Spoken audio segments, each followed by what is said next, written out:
Welcome to Pasadena Monthly. I'm your host, Justin Chapman. Happy Women's History Month. After taking a look at what's been going on in Pasadena this past month, we'll speak with our guest, Jens Weiden, CEO and General Manager of the Rose Bowl. But before we get started, let's check out these Pasadena Media News Briefs. Sycamores and the Los Angeles County Department of Mental Health have partnered with the 988 Suicide and Crisis Lifeline to provide in-person emergency mental health services for individuals who are experiencing a mental health crisis. 988 Suicide and Crisis Lifeline is an alternative number to call that's designed specifically for crises related to mental health. Callers will connect with a trained counselor who is well equipped to de-escalate and stabilize the situation, which can avoid unnecessary involvement with law enforcement and/or hospitalization when possible. Help is available 24/7 over the phone, allowing callers to speak with trained counselors who will assess the situation. If needed, mobile crisis outreach teams will come directly to the caller, whether they're at home, school, or elsewhere. If you or someone you know is experiencing a mental health emergency, call 988. Help is just 3 numbers away. Members of the public may participate in Pasadena's Charter Study Task Force meetings either in person or by connecting remotely via Zoom. The following in-person meetings will be held at 6 p.m. at Pasadena's City Hall Council Chamber unless otherwise noted. For assistance with any issues or questions related to public participation, please call the City Clerk's office at 626-744-4124. For more information on how to attend remotely and for the most recent updates, please visit cityofpasadena.net/cityclerk/charterstudy. City Manager Miguel Marquez has announced the appointment of Joaquin Sequez as Director of the city's Department of Transportation. Mr. Sequez began his career with the City of Pasadena Department of Transportation almost 20 years ago. He played a critical role in implementing dozens of projects and programs, including securing the Caltrans relinquishment of the 710 freeway stub, implementing on-street dining and slow streets programs during the COVID-19 pandemic, and securing millions in grant funding for transportation projects. Joaquin combines an engineering background with a passion for safety and a commitment to provide open channels of communication to continue to improve the transportation network for all transit users in Pasadena, State City Manager Marquez. The city has a great team in place, and the staff in the Department of Transportation work tirelessly to achieve the city's vision, providing mobility solutions for residents and businesses. I am honored to have been selected for this position, and I am grateful for the support of my city colleagues and my family. Ad Sequez. Let's turn next to our lightning round of news updates. 1. The election is over and the results are all but finalized. Mayor Victor Gordo has won re-election to a second term. Council members Tyrone Hampton, Gene Masuda, and Vice Mayor Steve Madison won re-election. Councilmember Justin Jones was elected for the first time, having been appointed twice before. And former Mayor and Councilmember Rick Cole won back his District 2 seat from incumbent Felicia Williams. The 3 city charter amendment measures, R, S, and T, all passed. In the 3 PCC trustees races, James Aragon, Tammy Silver, and Ryan Liu won. Incumbent LA County Supervisor Catherine Barger won re-election to her 3rd and final term.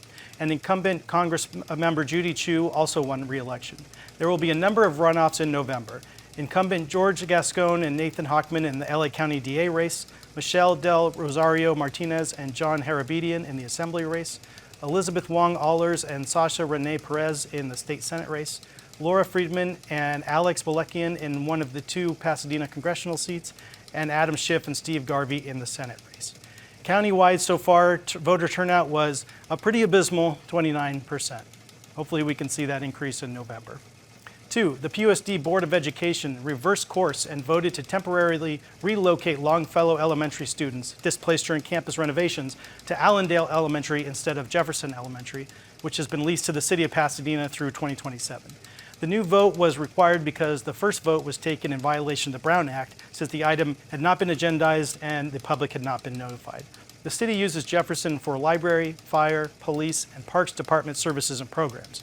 The school board also voted to eliminate 196 positions. The plan is part of an effort to save $9 million in the 2024 to 2025 budget. Interim Superintendent Dr. Elizabeth Blanco said PUSD faces a potential budget deficit of up to $20 million. The school board also approved 2 ballot measures for the November election: a $900 million bond to upgrade campuses and a $90 annual parcel tax to retain staff and expand student services. 3, the Pasadena City Council approved a $512 million 20-year contract that enables the Water and Power Department to purchase solar photovoltaic energy and battery storage from Bonanza Solar, LLC of Clark County, Nevada. The contract will start December 31st, 2027, and is forecast to achieve 94% carbon-free energy supply. 4, at a special City Council meeting about Gaza held at the Pasadena Convention Center this week that drew a passionate crowd of hundreds of people, the Council voted unanimously to approve a declaration stating, in part, quote, "The City of Pasadena calls on leaders at the federal level to continue to work cooperatively with the global community to release all hostages, seek bilateral de-escalation and ceasefire, ensure timely delivery of aid to Gaza, and pursue peace in the Middle East to guard and protect the lives, health, and security of all innocent civilians," end quote. 5, the Charter Study Task Force provided an update to the Council about its deliberations on potential charter amendments. Chair Ken Chalkin said the most vexing issue is the timing of the mayoral election. Currently, incumbent council members from Districts 1, 2, 4, and 6 have to give up their seats in order to run for mayor, while council members from Districts 3, 5, and 7 do not. The task force has looked at a couple of alternatives, such as a 6-year mayoral term instead of 4, or a special mayoral election on its own cycle, which would cost at least $5 million.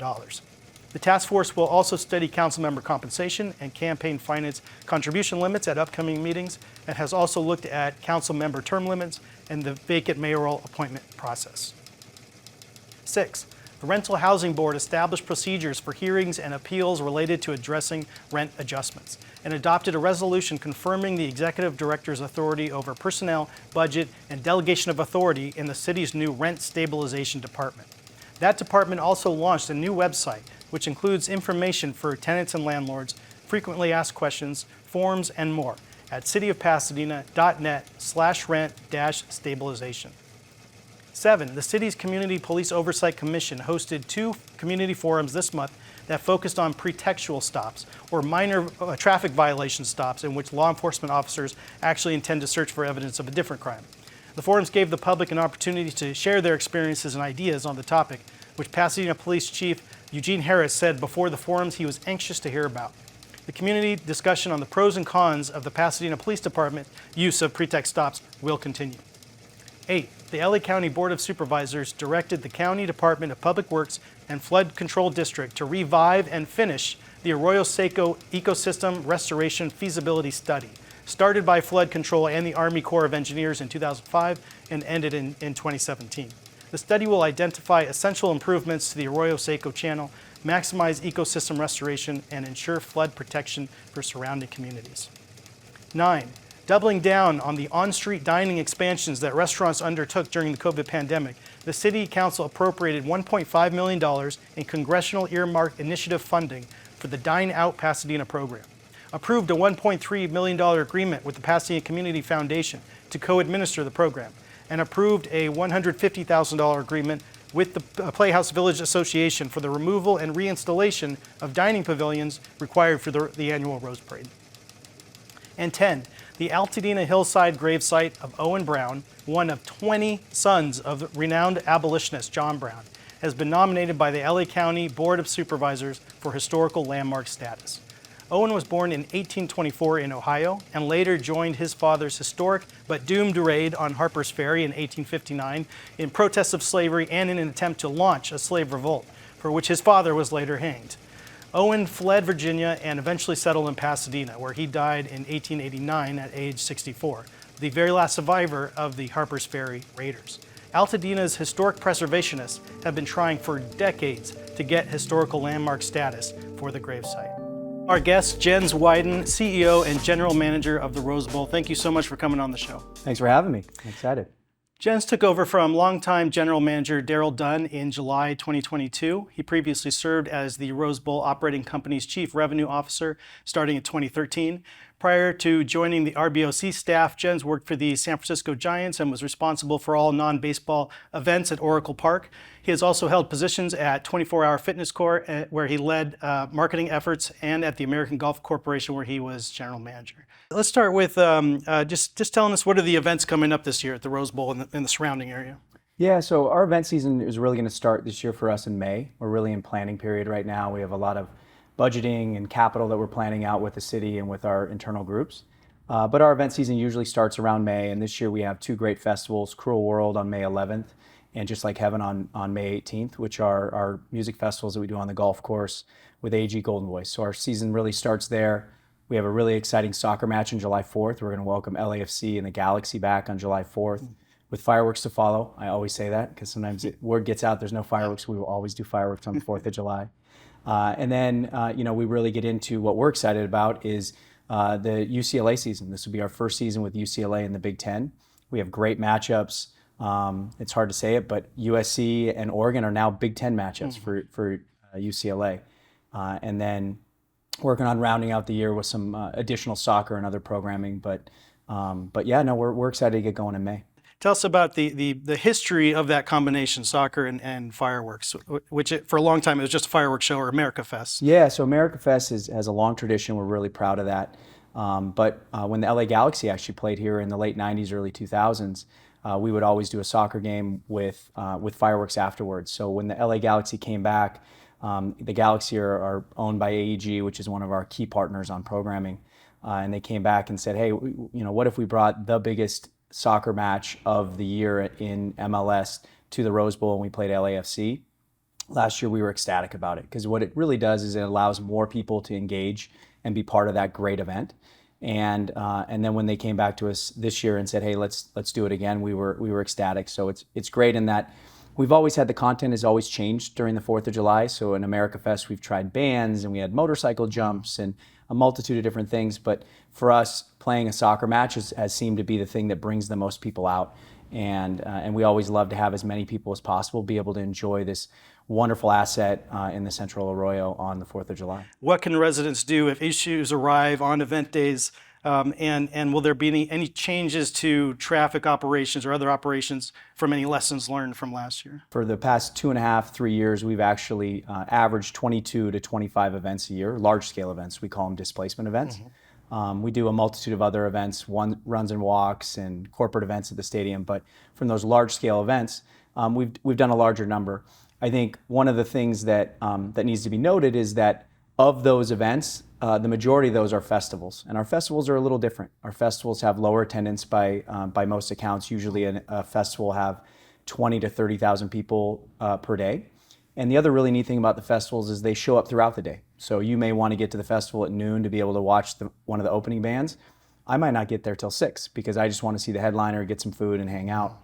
So what we find is that the traffic impacts, which are really the thing that impacts the most amount of people, are really lessened, if not eliminated, for our festivals. So that's really been the change for us. If you look at our ability to do 10 festivals with AG Golden Voice in any given year, if you exclude those, our number really has stayed pretty consistent over time. We'll usually get, I'd say, 2 to 4 concerts inside the stadium every year, and maybe the same, 2 to 3 soccer matches every year. So that number stayed the same. What's really changed is those festivals. But along those lines, we know that we need to really work with our stakeholders. We can't eliminate the impacts of our events, but we need to do the best to try and mitigate those. And also listen. You mentioned earlier I took over for Daryl Dunn. Daryl was great about talking about not surprising people. Number one, you need to make sure people know things are going to happen so they can plan around them. But then two, listening and making sure that you try and get better every time. With our team, we talk a lot about it. It's almost like a test. On event day, our team has a test that probably has tens of thousands of questions on it. There's tens of thousands of interactions with fans and neighbors and cars, and for the most part, we do really well. We look at all those interactions, and when people leave, for the most part, people have a good time, and for the most part, the people in the neighborhoods see that we're doing our best to try and mitigate that. But we always hear after the fact some areas where we had challenges, and we like a test when you're in school, you always remember the questions you get wrong. Right. You don't remember all the ones you got right. But if you take a test and it has 10,000 questions and you get 12 wrong, overall you didn't fail. You're actually in a really good space.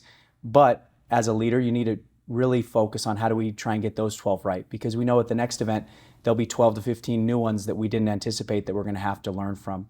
So I think that's really the biggest thing for us, is not to act like we're perfect, to listen, and after the fact not say, hey, no big deal, it's a small number, it's not a problem. You need to take each one seriously. These are people that live there, have to deal with this pretty consistently, so you want to try and get better. But also understanding that when it comes to events, you have so many pieces that are moving. At a point, you have to focus on what's going to execute the event, what's going to keep people safe, and make sure that you can repeat that. The 25 events, which is a separate piece from the operating agreement. If you look at getting through a terrorist attack, a pandemic, your main tenant changing conferences, flexibility within reason to be able to do what's right for the organization has proven to be what's made the RBOC successful. And so I think what you'll see when we go to EdTech and Council, and we've already been to the RBOC, is that the changes are relatively minor. There are a lot of cleanup, a lot of words that say the RBOC will do this, and now the word says the RBOC has done this and will continue to. And so some cleanup. There are some things in there that we did want to call out with regard to insurance and talking about a little bit about how we operate. One that's really interesting to me, I think, is potentially giving the RBOC the ability to help the city outside of the Arroyo. A good example is last night. City Council had a meeting at the convention center, and they moved it there because they had a larger attendance. We were their first call. They borrowed magnetometers from us. We helped staff the security for that. That should be how it works. We should be a group that helps the city. We're very lucky to have the Rose Bowl in town, and the knowledge set and all the great partners that we use on major events, and we should be able to use those around town. Another example could be Eden Canyon Golf Course. Eden Canyon Golf Course is managed by the county. A few years ago, the county talked about giving it back to the city of Pasadena. At the time, I think they were talking about changing it into a park and changing the use, which likely wasn't that encouraging to the golfers or the neighbors, new use and not making it a golf course. But in theory, in time, if that came up again, could the RBOC and our partners on the golf course at Brookside step in and help the city manage that property, knowing that we run probably one of, if not the most successful municipal golf courses in the country. So I think on the operating agreement side, I think it's really encouraging that there's minor edits and, if anything else, flexibility, building in more flexibility to be able to help the city not just manage that asset as a management company, because that's what we are. We don't own it. The people of Pasadena own it. The mayor does a great job of talking about how the mayor, the vice mayor, and council are owners' reps. They represent the people. And we're a management company that's hired by the city to manage that for them. So I think it's really encouraging that the changes are relatively minor. Mm-hmm. On the event count, we talked a little bit about it in the last question. For us, we are really excited that we've been able to turn things around. Coming out of the pandemic, our future was relatively bleak. Mm-hmm. Financially, we went to City Council about 2 years ago in June and showed them a chart that showed the next 5 years. And the RBOC losing $5 to $6 million a year, and then the chart ended. It's pretty scary stuff. Right. If I'm in council, I say, where's the rest of the chart? Show me where it gets better. And so we really focused hard on trying to change that narrative. And it's not just through events. We have great partners. We worked with the PCOC on a T-bid measure that means about $3 million a year for us for our budget to go out and attract events. We ran Senate Bill 96 with Senator Portantino up in Sacramento. That now is a credit of our sales tax back for capital projects. We reworked agreements with our flea market, with ticketing providers, and we worked with our music festival partner to do more programming.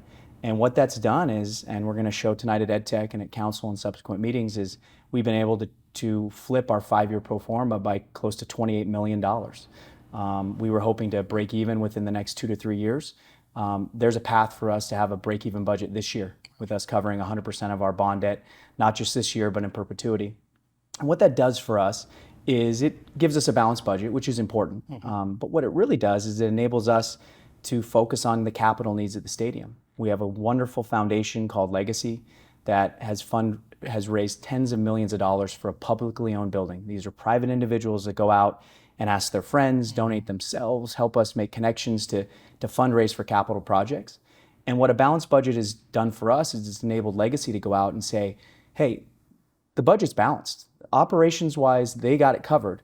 Your money's not going to cover a salary. It's not going to cover the operations of the building. Your money's going to go towards capital projects in a 100-year-old municipally owned stadium.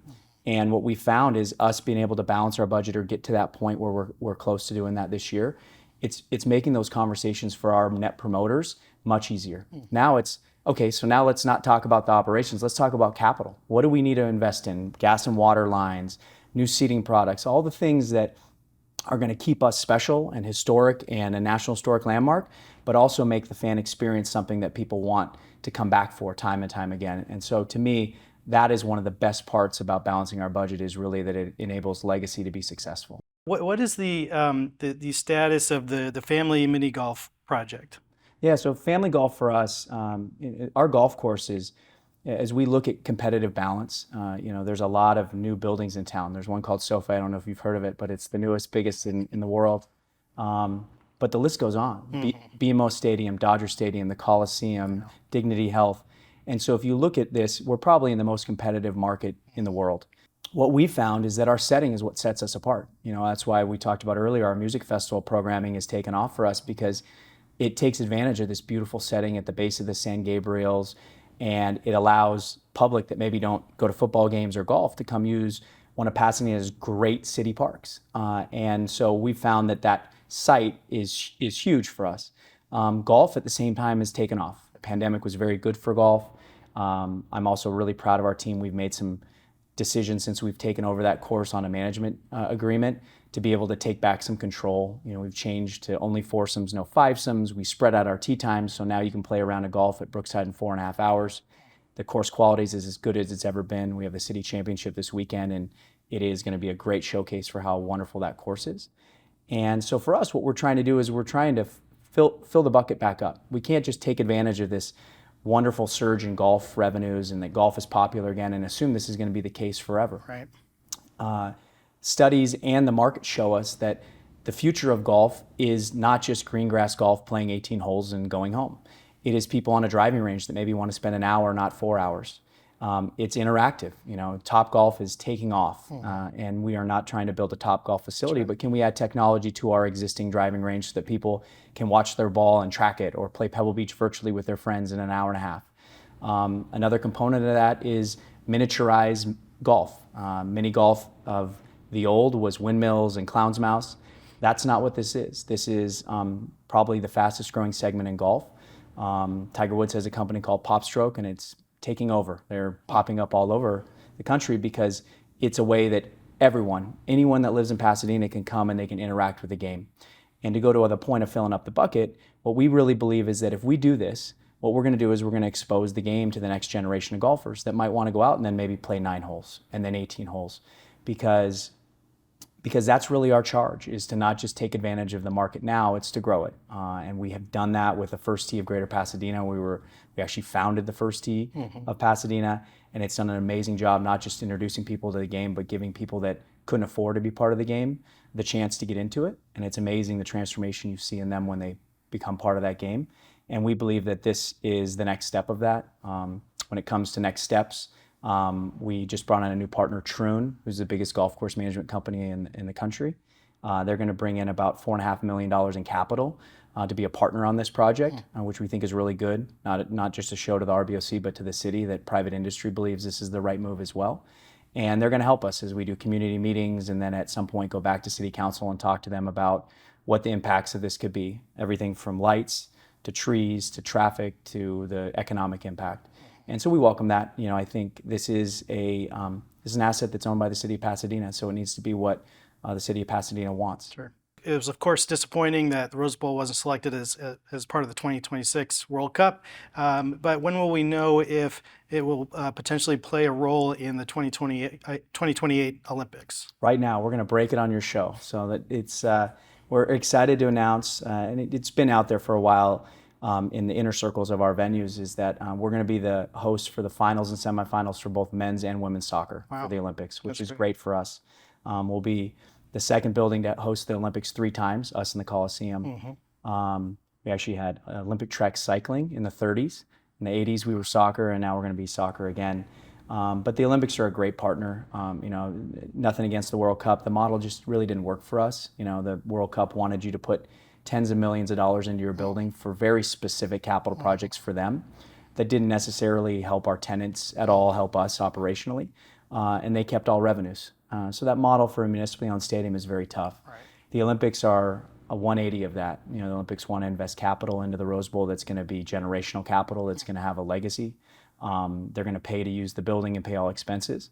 And then we're also really excited about what kind of a legacy the Olympics will have. That's one of the really encouraging parts of the Olympics coming to LA, is that without the need to build all the venues that most locales need to build, we really think that the impact even after the games is going to be huge. If you look at the LA 84 Foundation, right, it's still giving money back today. It helped build the aquatic center down in the Arroyo. So I'm equally excited about the legacy of the games and what it's going to mean for folks for years to come after the Olympics. Talk to us about how the changing college football playoffs format and schedule, how that will impact the Rose Bowl game on January 1st going forward. It's ever changing. So I haven't checked my phone in a couple minutes, so this may be outdated. But the next 2 years, we're going to be a quarterfinal. So January 1st, 2 o'clock kickoff, quarterfinal, part of the new 12-team playoff. After that, and this is really being led by the Tournament Roses, David Eads and his executive leadership team that are doing a great job of positioning the Rose Bowl and the stadium subsequently up for success. But it's still to be determined. Right now, the CFP is figuring out the format. They're still deciding how many teams are going to be in it. Is it 12? Is it 14? Is it 16? And this is after the 26-27 season, or after the 25-26 season going into 26-27. And it's really still up in the air. What I can tell you is that our prospects are great. If you were there, or even if you watched on TV this past January 1st, it was the place to be, not just in the United States, probably in the world. Our TV rating for that game was higher than the national championship game. The setting is unmatched. When you watch a Rose Bowl, the Goodyear blimp shows the San Gabriels and it shows the sunset, and then it goes down on the gridiron. If you watch it at another venue, it shows the top of the building and then it goes into the gridiron. So our setting is unmatched.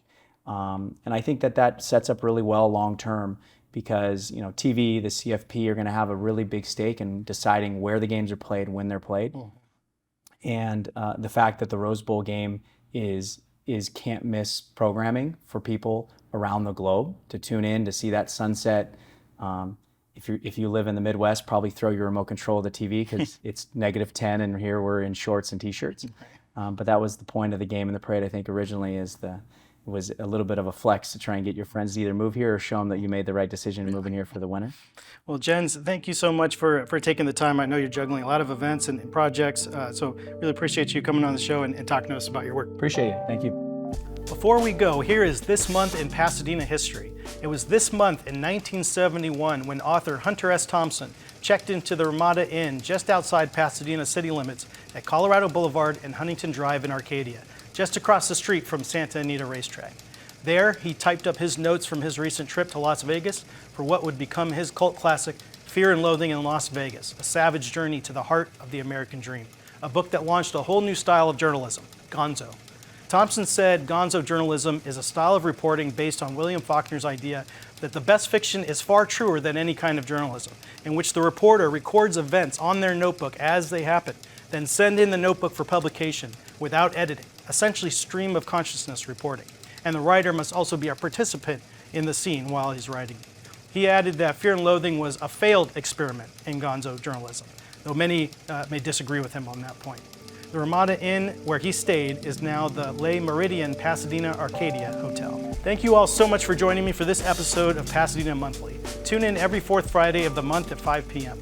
Learn more at pasadenamedia.org and justindouglaschapman.com. Drop me a line at jchapman@cityofpasadena.net. We'll see you next time.